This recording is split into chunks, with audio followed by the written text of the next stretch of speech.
Good afternoon, viewers. Welcome to this special DPI program where we're joined by the Minister of Foreign Affairs, the Honorable Carl Greenidge, who will provide us with a brief update on the Prime Ministerial Subcommittee meeting held recently in Trinidad. Good afternoon, Minister. It's a pleasure having you on the program. Good afternoon, my dear. The pleasure is mine. Thank you. Now, you attended this meeting in Trinidad recently. Could you give us some brief pointers on what took place during that meeting?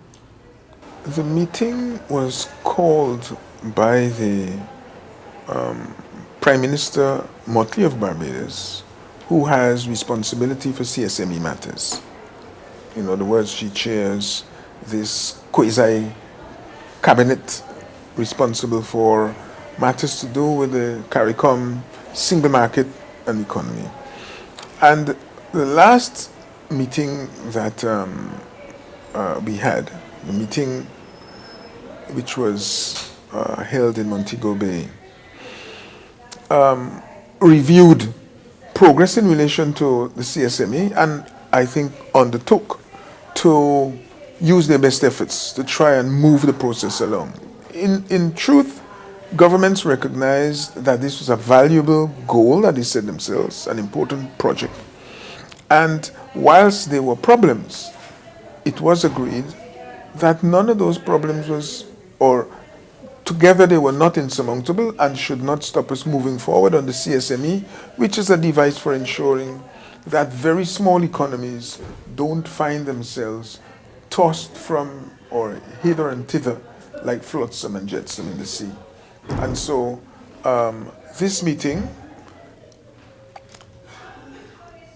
was one in which Prime Minister Motley was able to get her colleagues to look at a number of specific things. The meeting itself was chaired by the Prime Minister of Jamaica, and since it was held in Port of Spain, Trinidad and Tobago provided us with the facilities, but they also were keen to see the meeting facilitate a progress in an area that I think everybody recognized that there was some such disappointment over the progress or lack of progress in this area that there was a concern to try and move it forward. Of course, there are some areas that are more contentious than others. The idea of free movement within the single space was important. The heads made or embraced a declaration which sought to show that they were committed to all the major areas of the single market and of the single economy. Meaning that apart from the movement of goods, which of course there are some problems on, but by and large there is relatively free movement of goods within the single market, there is also the question of services, and complementing the movement of services is of course people, because if it's hairdressing you're doing or IT services and so forth, people are usually required to move in order to get the services themselves circulating within the area. So they made some commitments in that regard, recognized that a number of things needed to be done. So the declaration identified some of the key areas. So you're speaking about the movement of people, a commitment to implement the mechanisms to ensure that the 10 categories of workers that the heads had identified some time ago who would be able to enjoy movement within the space would be able to do that. They also added some categories: agricultural workers, persons in this agricultural workers, persons in a variety of areas related to what I might call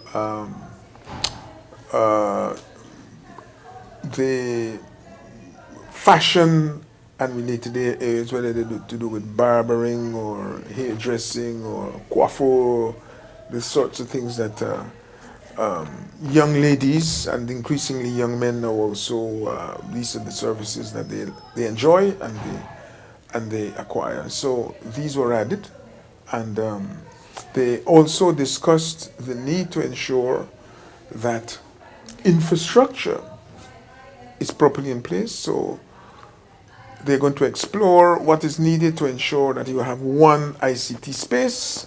They looked at transport, which is a big problem infrastructure-wise in the region. Of course, we've seen here recently the challenges and recognized the challenges posed by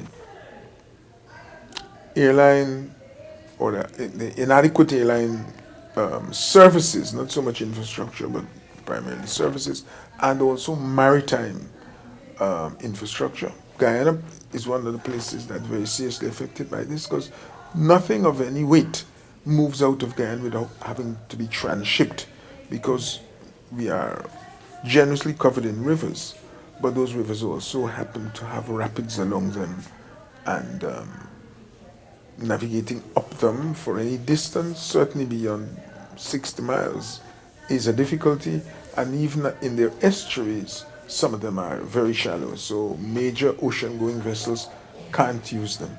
So these were amongst the things that the heads looked at. They looked at the Caribbean Development Fund also in that regard, which is intended to provide support to the least developed or the smaller territories in the region, OECS, and those on low-income category. Okay, now Minister, a lot of people, we've been hearing a lot of talk about CSME and its implementation, and persons are looking forward to this implementation. Now, coming out of this meeting, how soon could you give a timeline you think that these measures will be put in place to facilitate the free movement of goods, services, and people throughout the Caribbean? Well, you've got free movement, the free movement of goods by and large, except for and I think one has to understand with free movement of goods, there's never going to be a time where you wake up in the morning and say everything moves freely. There are going to be requests from time to time, depending on the circumstances, that will arise. But what I will urge you to look at, because I don't remember all of them from the top of my head, is that the heads reacted to a schedule proposed by the Secretariat and discussed by the heads for ensuring that certain things are done within the next 3 months or so. So there's to be another a deadline coming in March or April of 2019, one by the end of 2019, and for actions to be done by 2020. So that was it. I should also say that in the area of governance, the heads have agreed to an arrangement under which the discussions that take place will take place with another arm of stakeholders. In other words, rather than governments and regional institutions such as UE and Caribbean Development Fund, for example, you will add private sector, employers, and representatives of unions. And one such, the meeting day before yesterday was one such meeting. Representatives of various firms in the region participated in the discussion and had the opportunity to give their views on these very matters of import that we are addressing: single market and economy, problems of airline travel, cost, whether you should have so many different taxes on air tickets and the like. So it was an exhaustive discussion. Okay then. Well, thank you so much, Minister, for joining us on the program, and thank you very much, viewers, for staying with us. Goodbye. The pleasure was mine. Thank you.